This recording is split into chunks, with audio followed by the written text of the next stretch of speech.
Tim, don't tell me you confused this guy for me, did you? Seriously? Shooting me out of a cannon is what you call a brilliant idea?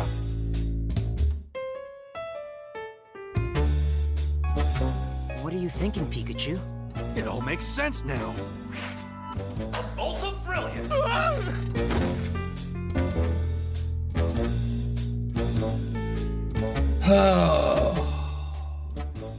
How you doing?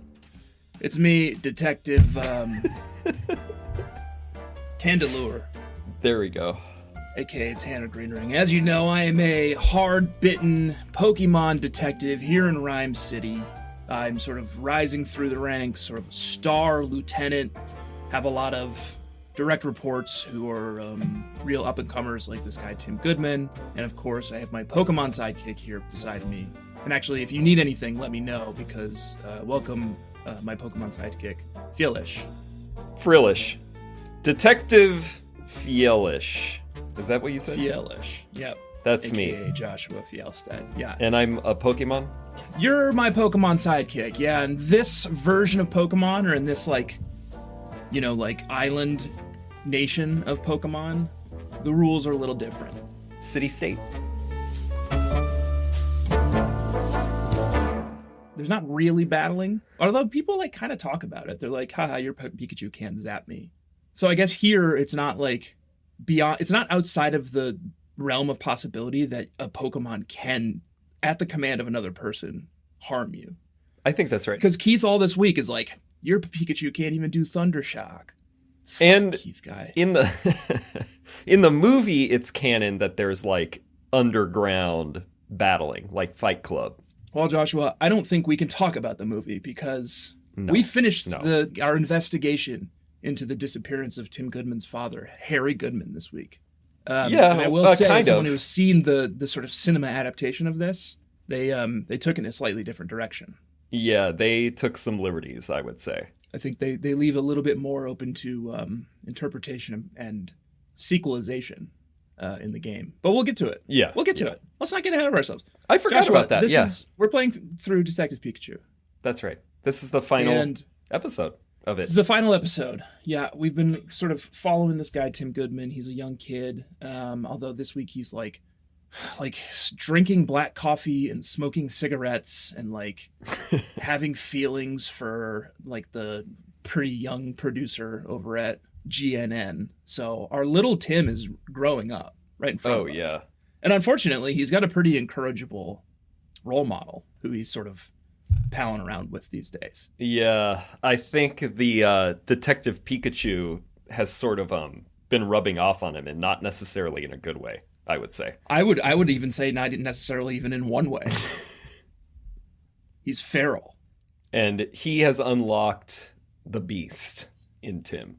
Yeah, he has unlocked the beast in Tim. Well, and Tim unlocks the beast in him, because we finally see Pikachu blast a big zap. Big bolt. Yeah. A bolt of brilliance, as he says.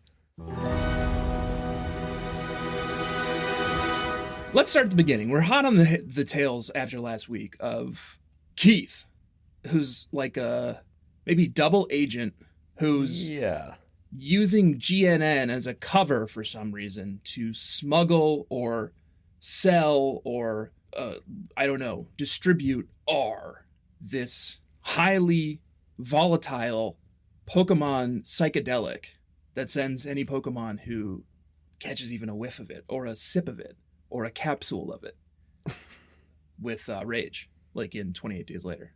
Yeah, and I still feel like I don't really understand what Keith's... Oh, no, it's straightforward. We find out it's just he wanted money, right? Yeah. He's just doing it for the cash. Okay. There's a second agent in play, though, this week, Joshua. I mean, sorry. Fjillish. By the way, how's that drink coming? What was that? The drink I ordered? I didn't get a card from you indicating what kind of drink you wanted on the what is it? boxes. It's like blue, and blue means I want 8 drinks. Yeah. Is that it? Yeah, it's like blue means I get 8 iced teas. Your options for drinks, we'll get to this later, but you get to like buy drinks from Fjillish's on aboard the SS Treasure Grand or whatever it's called. Prime Treasure, yeah. Prime Treasure. The system is like it allows for very little customization or options. It's like you get to say what kind of drink you want, and it's between coffee, iced tea, and like a cola or something. Yeah. You get to decide how many sugars you want in that drink, and then you get to decide how many of those drinks you want, and that's it. Yeah, that's it. That's all the Fjillish. And if you don't do it, they get very upset. If you try to like order normally, you have to fill out this little bingo card. Yeah, even if you use your Pikachu as sort of a medium, they still won't follow directions. Opposite. Very bureaucratic. How's that drink coming though? Good? That was the 8 iced teas. Did you want? Please.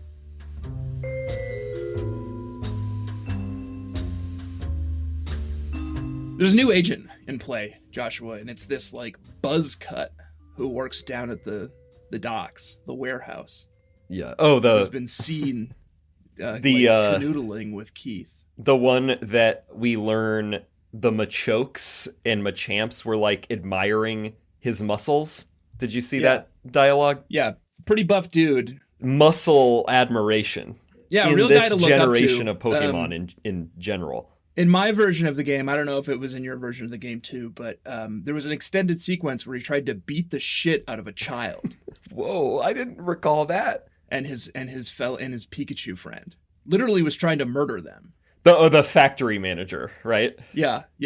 And also, I feel like Tim maybe killed him in the end. He falls off the second floor onto the ground, a concrete floor in a box. Isn't he dead? Probably. Right.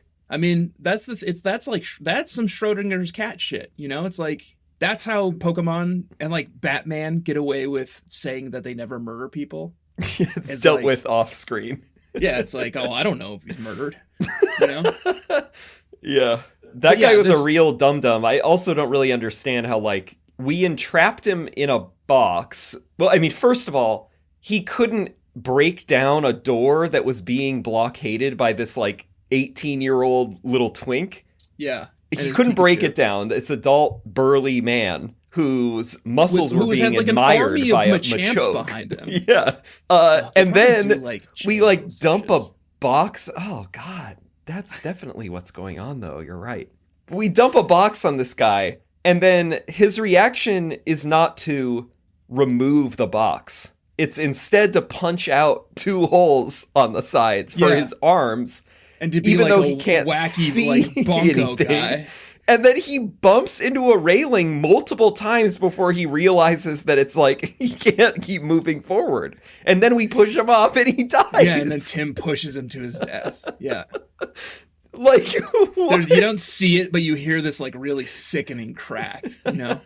Yeah. I think they used the same sound effect when that old man hit the ground in Midsommar. Definitely, yeah. Wet. Yeah, and I mean, I guess I'm getting ahead of it, but like... No, that was it. You just described the entire first mission. This was all hot on the heels of Keith, who we see, like, go into this factory. So we're like, oh, is this where the R is made, right? Right, yeah, that's what we're investigating.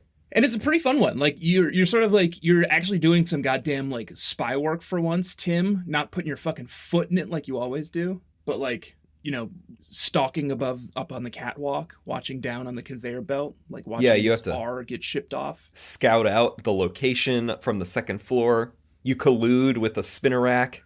Yeah, the spinner rack's kind of cute. I liked it. Sort of redeeming for the spinner rack. Yeah, definitely.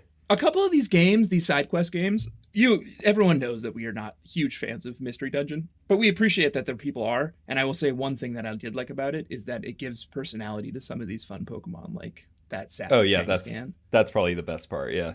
That sassy and that's Kangaskhan. true of this too. Kangaskhan. That spinner rack is just so like charming in this. He just wants to absolutely. help. There was some like perplexing aspects of these Pokemon though, to their both like you work with a Pansage for a little bit and it's like little subtitle, the Pokedex the subtitles are a little entry wild. Was saying that it loves doing laundry, and I'm like, that's propaganda. Its whole thing is just doing laundry. I don't think so. Feels like it was like grown to do, like groomed to do laundry. Yeah, exactly. You know, like it doesn't know anything else to do because Right. that's what the life you forced it into. Factory manager.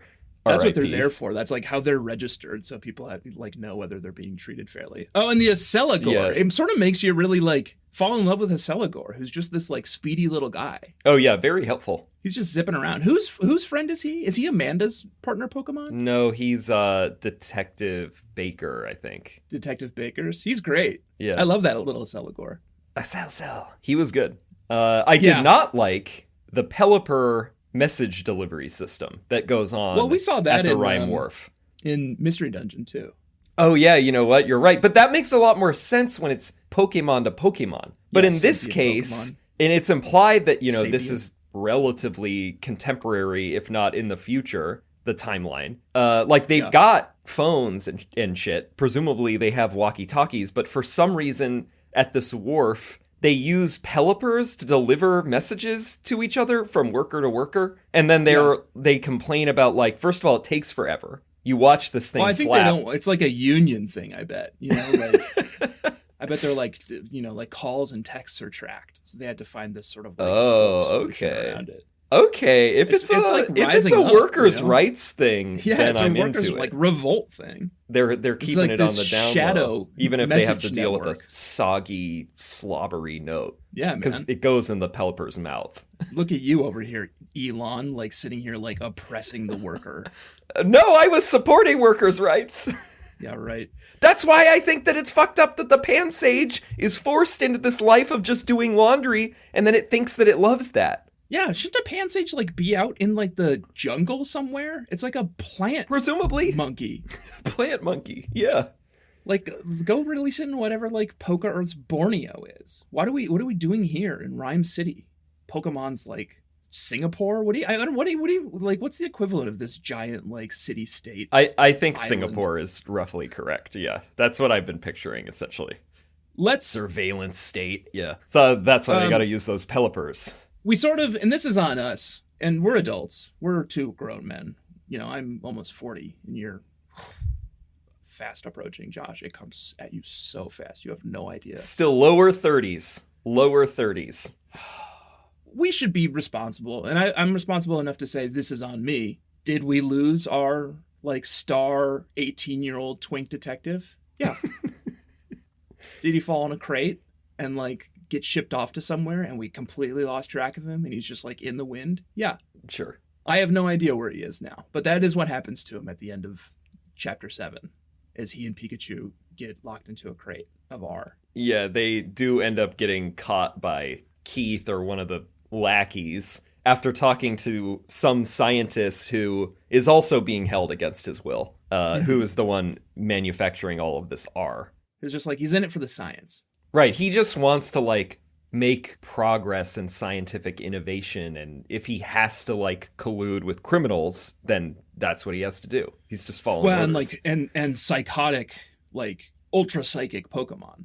We're fighting a war on two fronts this week, Joshua. And we're just a couple of like hard bitten detectives, you know? We shouldn't be going up against like the entire criminal underground manufacturing and shipping and distributing all of this illegal like Pokemon rage drug, and going up against the most powerful like godlike Pokemon since the death of Arceus. Yeah. Mewtwo. Yeah. Whose berserk gene is what powers the R. It's tough for us, and we're just the strategists. Imagine how tough it is for Tim out there on the field. Especially Well, we when do you lose get track of locked him. up in a box. Yeah. Yeah. And he gets shipped off, and when he comes up for air, he discovers that he's been left on a big boat, The SS Prime Treasure. cruise ship, Yeah. giant cruise ship, Which and it is looks like a pretty swanky do. definitely. And it's very on point. Like that name is insane, but like cruise ships have crazy names. Like the Royal Caribbean boats are all like, I looked this up because I had seen it before for some reason. I mean, I think I've been on the cruise ship Wikipedia page, you know, something starting with Titanic Just and something then to yada, aspire yada, to, yada. something you look at as you're going to sleep.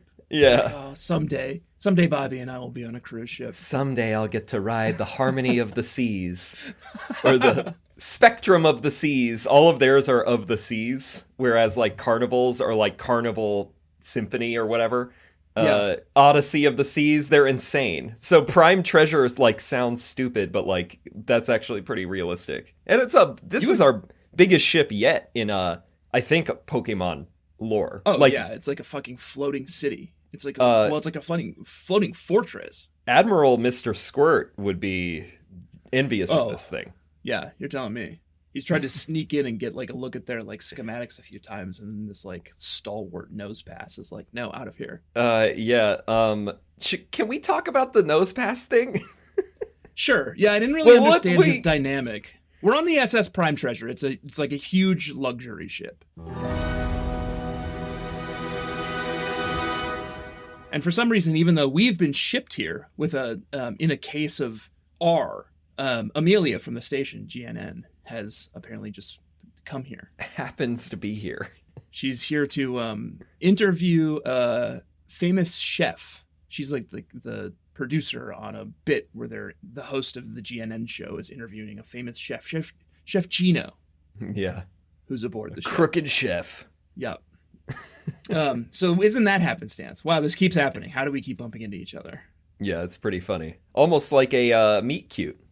They're really trying. It's the first Pokemon romance. So we happen to be on this ship. There is this... Except me and Lopunny. Chef who is there promoting, his new book or whatever. He's announcing that he's going to be recreating the famous recipes by the Hardman brothers or something brothers that were like legendary chefs like whose recipe book were lost. And it turns out that there's like this secret, it's called the Prime Treasure Show, a secret There's auction. a room in the back of the ship.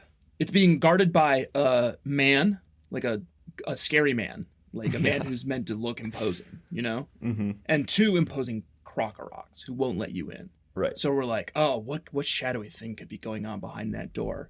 And then you find a flyer with the programming for the week for the cruise ship, and it says it's a secret auction. Yeah, you have to talk to essentially, if not literally, every single person on this ship, and nobody knows what goes on in this show, including the captain. Doesn't have any idea what's going on his own boat. Yeah, it's on the agenda, and also later when you do end up at the what's it called, the Prime Treasure Show? Prime Treasure Show, yeah. All the people who you saw on the deck who you're like, do you know anything about the show? Every single one of them is there. And they're like wearing masks. Yeah, you have like an eyes wide shut mask on, and then it's like Pikachu has one too. It's like, well, I can't tell that that's a Detective Pikachu anymore. But Joshua, it is such a journey to get to the point where we're at the Prime Treasure Show. It really is. This is the longest set piece, I think. We like, first of all, need to even just like start to trigger the events that lead us to discovering that you can somehow order a book from the Fjillish waiters, right, who are sort of wandering about. It's like you have to order 50 like coffees with like 12 sugars. Yeah. So first you have to learn about secret code. Like this all unfolds in a storytelling way. So it's like it's more engaging than we're making it sound. But like you have to discover that like this ship has like this like excellent first in class service, and the Fjillish can get you anything that you desire. You just need to use one of these like Fjillish voucher cards that you have, and you have to follow a very specific formula. And we talked about it earlier, and that was literally true. It wasn't an exaggeration. Like those are your options. It's like what kind of drink, how much sugar, and how many. Right. And if you can somehow learn via deduction, the subtle craft, if you can somehow learn the code, you can convince one of these Fjillish waiters to bring you the secret menu. Right. And you're like, a secret menu, finally. I get to choose, like, which nationality of teenager I get to hunt. What is that from? Well, it's not really hunting in Hostel. They just get to choose which nationality of teenagers they murder and mutilate. Oh, wow. But that's not what it was. No, it's several black market items, including that recipe book. So that's how we find out that this chef is crooked. Yeah. So then there's this sort of, that's like That's the cover. Like that's how we're moving about. That's how we got on the ship. That's how we're moving about the ship. We're trying to figure out our way into this secret auction. But there's an actual good, honest to goodness mystery that happens, Joshua. Go on. After this break.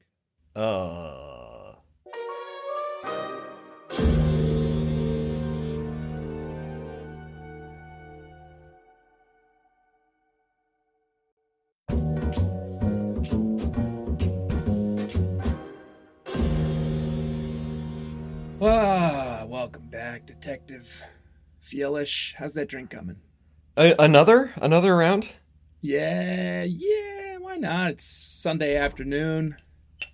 All right. What else do I have to do this afternoon? Probably gonna go watch some. What sport do you think they have here? Like, what kind of sick human Pokemon hybrid sport could they have? I mean, with all of the Machamp and Machoke like fetishization, I would say it's probably some kind of freaky fight club with them. Yeah, that sounds right. God, that would hurt. There's hundreds of warehouses here at that Ryme Wharf, and like Lord knows what's going on in half of them.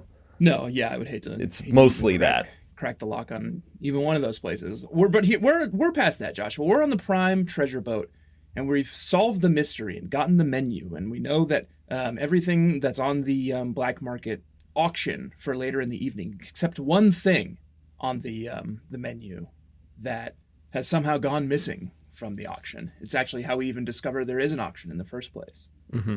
This Yamask mask. You know Yamask, the Pokemon? Yeah, I know Yamask. Sort of been around for several generations now. Just finally getting its moment in the sun. Yeah. Well, it turns out that the mask that the Yamask wears is one of the things that's up for auction, and no one recognizes it.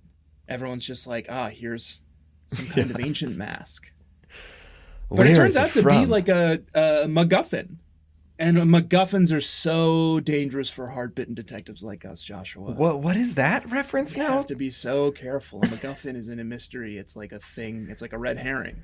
Okay. Like a thing that sure makes you think it's part of the plot, but it ends up not being part of the plot at all. Yeah, that's right.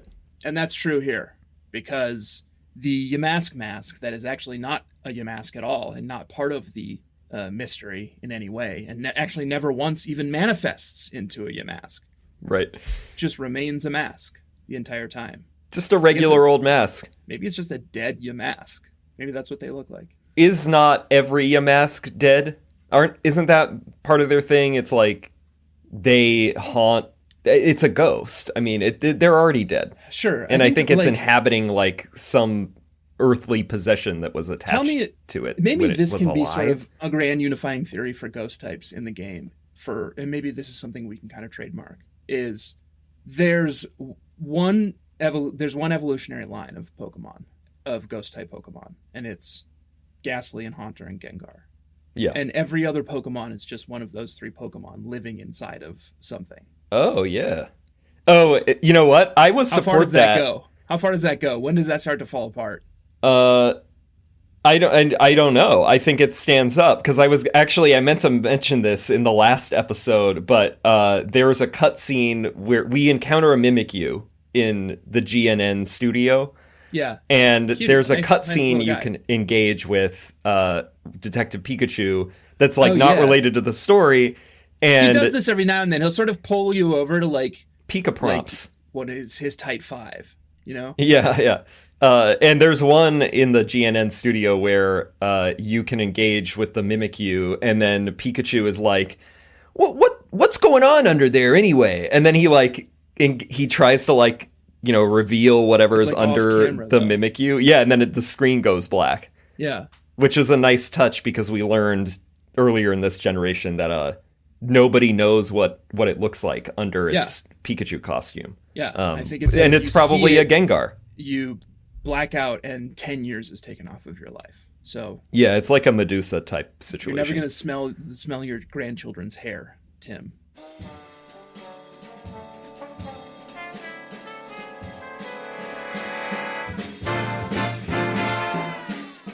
But we're not there, Joshua. We're on the Prime Treasure Show, and there's no creepy Pokemon here. There's just Frillishes everywhere.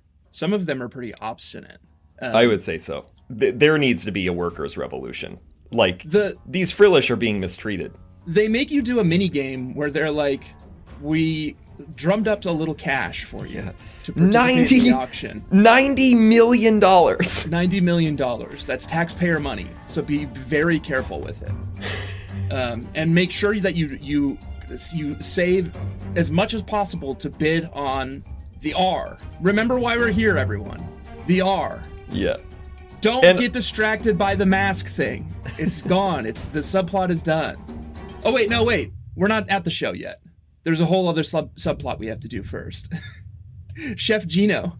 Oh, yeah. We lock him up first. Here's the mask. You're like, oh, I guess it's just like an old mask. It's part of this auction. Now we need to figure out more about this auction, but case closed on the mask. And that's how we get a ticket to this show. They put it in front of this nose pass that lives on the bow of the like. Yeah, the nose pass is, like a compass, and its subtitle, which is again kind of like a Pokéchex yourself. There's a few of these. There's a Lapras on the ship who is identified as an elegant queen, which is great. Yeah.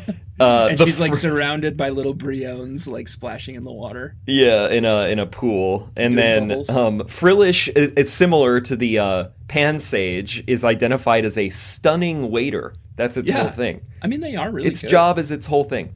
And it's like Flintstones rules. Yeah, totally. Here. Hell of a reference. Yeah. Hell of a reference. Hell of a job. A lot of references you got going on this it's episode. It's a living. And then, so the nose pass is identified as always facing north. And my question is, how would that ever actually work in practice? It always has to go north, so like it can't ever backtrack? Like if they're out in the wild, how would this work? It can only ever go north? I don't know. I don't think we've ever gotten a real sense of what goes on inside a Pokeball. I think it might be like when a caterpillar pupates into a butterfly and they're like, they did the tests and it's like, it turns out that it just turns into goo. Like it makes a cocoon and it turns into goo. And okay. it like turns into a butterfly out of the goo. And I think that's what happens in a Pokeball too. So like it can always orient in its digital liquid state inside the Pokeball. I think it can always orient towards But north. what if it's a wild nose pass? I think they're just always pointed north.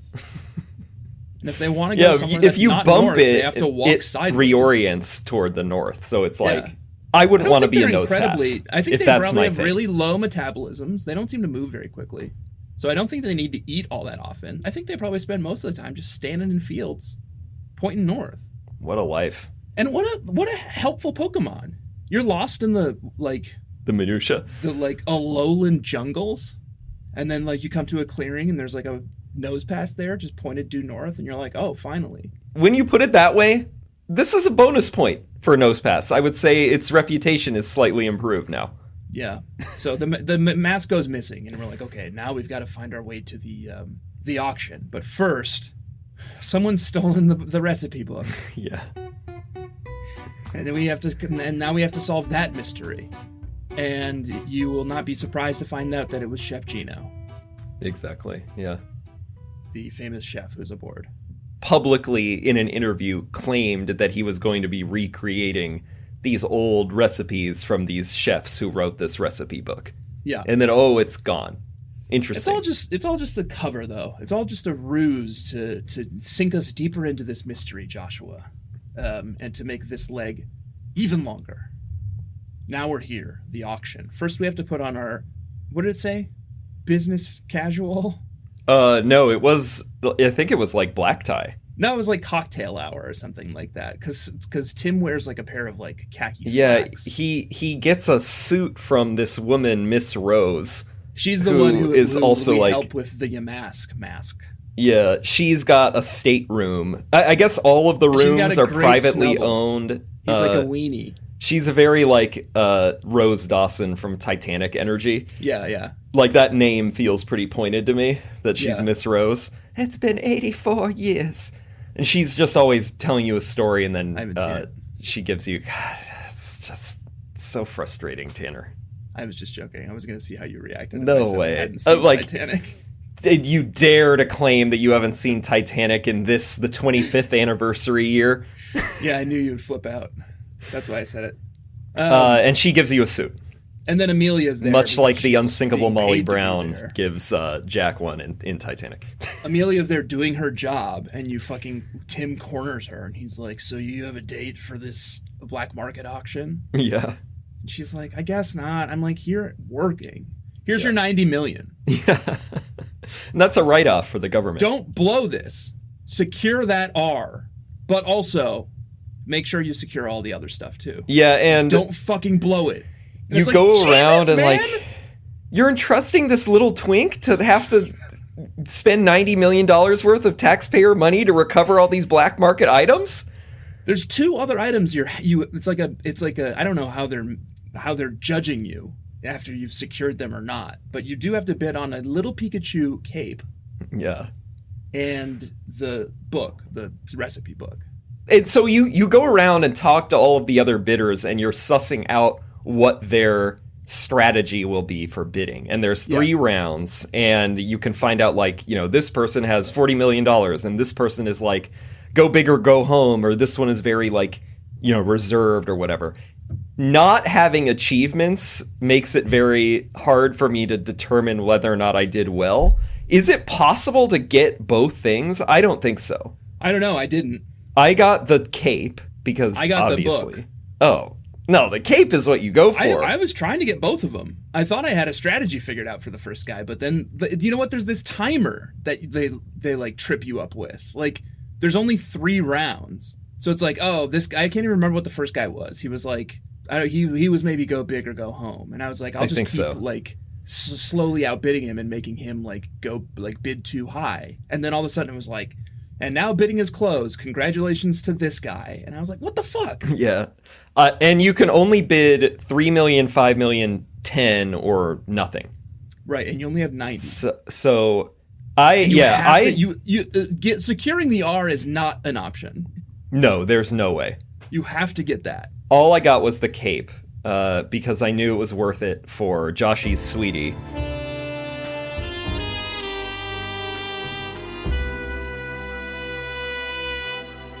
Yeah. Which is Detective Pikachu in the cape. Because you get a little cutscene where he like puts it on and then he's like, bandying about, and it's very cute. I'm sure you know who I am. The great detective, Pikachu! How did you like that? Pretty awesome, wouldn't you say? Mine just looks like fucking shit. He just looks like the normal. I mean, he gets a little bow tie at one point. Yeah, he has to wear a bow tie for this. I guess Pokemon were allowed, but only sapient Pokemon in the auction. So all I got was that cape. Is it Keith who introduces the R? Yeah, Keith introduces the R, and then you're like, God, it's just like this. It's very like Jurassic World, where like they are bidding on like this unique destructive property, but R instead of dinosaurs. Yeah. Keith comes out, he introduces the R, and he says, remember when the Charizard went nuts and killed all those people? That was us. Yeah.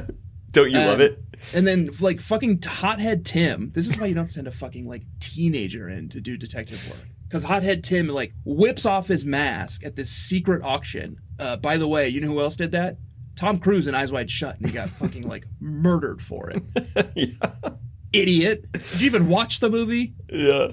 And he runs up and like whips off Keith's mask, and then it's like a fucking like dramatic climax. And like, we have to just, like, chase him again, right? No, he jumps onto the back. There's also this Noivern, Noivern who's involved. Yeah. Keith jumps onto the tail of this Noivern. We jump on to try to escape. The leg. Tim jumps on the legs of Keith. Yeah. And they start to take off. And then I think this is the point where Keith is gripping onto the Noivern. Tim is gripping onto Keith. They're going up in the air. This Skorupi's like firing poison stingers at them. Pikachu's like panicking because he can't summon a lightning bolt. But then eventually by mashing A hard enough, you and Keith are both sort of like lose grip on the Noivern, who flies off. And as you're plummeting to your death, you're caught by a very fast moving Pokemon. Oh, yeah, Chandelure. A Ghastly that is probably a haunter that has haunted a Chandelier. That's right, yeah. Who is, turns out, Amelia's partner Pokemon. Yeah, good for her. Yeah, sort of goth. Yeah, good mom. Never, She never read as goth to me, but she does like wear sort of like a goth dress to the gala too. And then there's like 12 cutscenes. There's like 12 cutscenes. There's a clear romantic interest between Tim and Amelia. They're like, I really liked solving that mystery with you. And he's like, me too. We see these constant like sort of dreamscapes where we're warping through like a frozen scene of perhaps Harry Human, perhaps Detective Pikachu, sort of in various sequences with a Mewtwo involved. Yeah, Detective Pikachu has these like flashbacks, basically. So we're done. Case closed. We've secured the case closed. The capsule form R. But there's still 2 other forms of R out there, Joshua, that we have to worry about. Gas and liquid. Gas and liquid.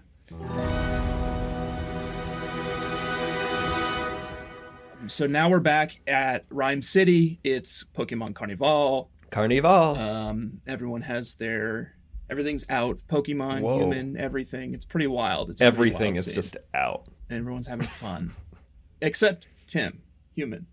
Because I know what's going... Like, literally, he's just, like, going up to people. He's like, you know about the parade, right? And they're like, yeah, we love the parade! And he's like, no, the rage gas stuff.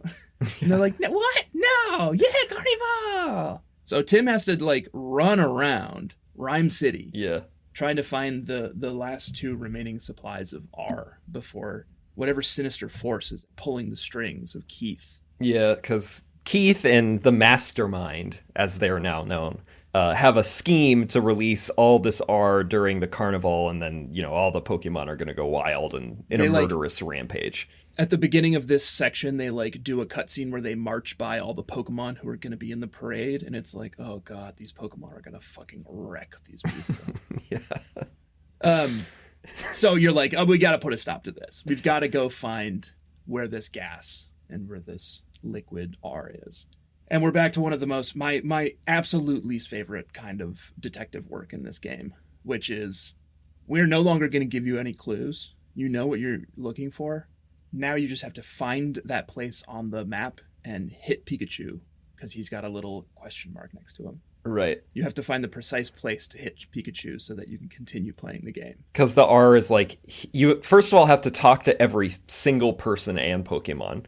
Yeah. And then you need to find the R. Because one will unlock a branch in another. Yeah, and then we find out that the gas is probably in balloons. Yeah. And one of them is somebody you talk to is like, oh, yeah, the clusters of 4 balloons looked a little shady or something. I saw someone putting weird-looking gas in the clusters of 4 balloons with the illuminays around them or whatever those little Tanner's Barfy this week were. Oh, Illumise or... Yeah, and the other one. The lightning bugs. Yeah. Beat. Yeah. They were my Barfies this week. That's fair. They're just like bugs in real life. They just fly around and annoy people. And they, in this case, just set up balloons. And don't even contribute to the plot of the game in any way. No. And it's frustrating because you have to go around and randomly, there's 4 balloons, but it's not that one. Pikachu won't react to it or whatever. Eventually you get lucky. Likewise with the stands, the food stands, because you discover that the liquid R has been dumped into the Pokemon food supply because at the end of the parade, they give they shower all the Pokemon in Poke Treats. But the supply of Poke Treats this year has been tainted. Brad's here, the crooked cop. And Manectric, and they're both super helpful. You have to work with them because the Manectric, this is again multiple interactions. The Manectric can smell where the R is, so you have to find it, and then you also have to get Manectric to confirm it. We learn eventually that there's a man in a yellow hat that we should be on the lookout for. And we learn eventually that man in the yellow hat is none other than Roger. Roger Clifford. Remember Roger? I don't even know if we mentioned him, but he's some studio, just in the background of the fake news GNN stooge. Yeah. A totally faceless and nameless character in the background of the GNN section that we probably didn't even mention. No, I don't think we Turns did. out to be the nefarious puppet master pulling all the strings. Yeah, because there's other than those 2 forms, we then go to this clock tower in the central square of Ryme City. There's a big bomb, R bomb, Yeah. That we have to dismantle, and like Detective Pikachu knows what wires to cut somehow. Yeah. He doesn't even know how. He's just like, I just know it. Roger shows up with this Noivern. And it's just sort of like, I didn't realize this, but at some point during all of this, there's a cutscene where Detective Pikachu is just sort of in an alley having a conversation with Mewtwo. Yeah. And Mewtwo's like, there's still rage cells out there. You have to recover them. And Detective Pikachu's like, okay, I will. He wants his cells back. And he like comes walking out of the alley, and Tim was like, how was your conversation with Mewtwo? And it's like, I thought it was a secret. Right. Why are they doing it in an alley? Why are they buddies now? So, I don't know. That's what we're doing. We're trying to recover the last of the R, because the R is just Mewtwo cells. And he needs all of them to be, like, whole again. Yeah, so this, like, bomb in the clock tower is the last clutch of them. And Roger, what he wants world domination. I don't really remember. This was very much like a create our, release our, question mark, profit, like, scheme. Like, I don't really understand what was the whole scheme here? It's just sabotage, you know? I understand that, like, he wanted to set up, like, fake news so that GNN could, like, report on it, and then they get more profits and viewers. He's probably with the CIA, you know? And he's just like, we have to, like, take down this, like... Oh, it's like Black Ops? Yeah, like, capitalist island nation who's, like, making... cheaper, better versions of all of our goods. Okay, that's a galaxy brain. I like that theory. But they're not successful, because... He then tries to escape with the Noivern, and then Pikachu finally is able to muster the strength to use a Thunderbolt. Yeah, watch him, like, burn. Like, this guy would be dead. Yeah. Aren't they? Isn't Pikachu's, like, Pokedex entry about how it has, like, 10,000 volts in its cheeks or whatever? Yeah. Like, this guy is dead. He would not casually be, like, walking away from the scene. The Noivern in the background is escorted off the premises in a stretcher. Yeah. Like... He's never gonna fly again. No. And then we get an odd cutscene. Yeah. Just wrapping it all up. I can't even remember exactly what happens. It's sort of the dreamlike thing a little bit, but it's because Mewtwo gets the kind of final word where he interacts with both Tim Human and Pikachu and is like, your father is alive, and if you stay dedicated to the cause, one day you'll see him again. Yeah. Or something like that. And then it's like Tim and Pikachu fade to black. In business, I guess. Yeah, they are getting ready for the next adventure. Case closed. I really thought Pikachu was going to be his dad. Yeah.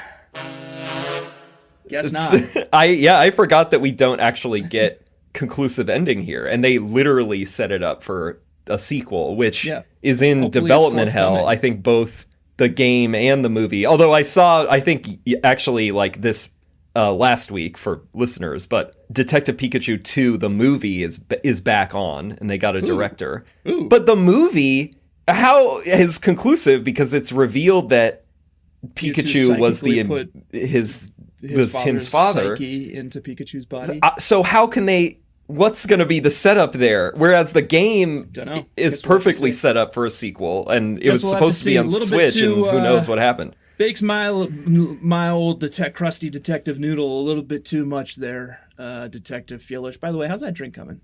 Oh, man. Hitting the sauce pretty hard. I say case closed, Detective. And you know what? I think it's about time I earned that gold watch. Retire. You're gonna hang up the cape. I think so. Well, wait a second. What'd you think of the game? The game was great. I thought the game was a lot of fun. Yeah, I enjoyed it. I still enjoyed it. There's parts that are very repetitive. It's like a visual novel. I kind of like the aesthetic. You know? Yeah, it's fun. More than a game. It's just sort of like a little story you can kind of like tap your way through. Yeah, exactly. But it's kind of cute. Yeah, it's fun. And you get to, I think the personality of the Pokemon is the most fun part. Yeah, I really like the world building that they did. All of the Pokemon having distinct personalities is fun. And I've seen the movie, and I'll say this too. The movie's fun too. The movie's fantastic. I mean, the movie is, I think, even better, but... It's bizarre. You're like, what am I watching? And then after a while, you're like, wow, I'm enraptured. Yeah, both of them are like, how did this get approved? And like, respete to Pokemon Company for green lighting both of them. Yeah. But I would love to see this world expanded, even if I'm confused about how the movie will proceed with a sequel. I would love to know. I know there's a lot of like Pokemon RPG podcasts out there. I would love to know if any of them focus on the sort of like dynamic of Pokemon and humans in Ryme City. Oh, totally. Detective themed Pokemon RPGs, tabletops. That would be fun. Joshua, this time next week, we will be back to our normal selves and we won't be detectives anymore. That's right. And we will be playing through our own to be announced set of special lock rules. Yes, we're making our own lock. For Let's Go Pikachu and Let's Go Eevee, our like I think third official and maybe fourth unofficial playthrough of the Kanto region. That's right. So we wanted to mix it up, and we will post those rules on our Twitter and Instagram, as Tanner mentioned, at EXPSharePod. So if you want to play the lock with us, that hopefully won't be deranged, and it'll be fun, but we'll figure it out. It'll be fun. We'll iron out the kinks while we're playing through, too. And maybe develop some new ones. Joshua, please rate and review the show on Apple Podcasts and follow the show everywhere that you follow podcasts. And follow us at EXPSharePod on Twitter and Instagram. And check out our subreddit, reddit.com/r/bugcatchers. And buy some merch at EXPSharePod.com. Thank you for joining us for this 3-episode interstitial. We'll see you next week back in Kanto. I can't wait. I can't eat either. I'm a Kanto. What are the Kanto fans called? Oh, the Gen 1ers. Yeah, the Gen 1ers. We gotta come up with some better branding, my guys. It only really works when it's in text because it's like GENWUNNER. But when you say Gen 1er, it's not that good. Let's work on it, team. Yeah, we got work to do there. We also have work to do in terms of coming up with a lock. And how's that drink coming? Alola. I need one after all this. Alola. And smell you later.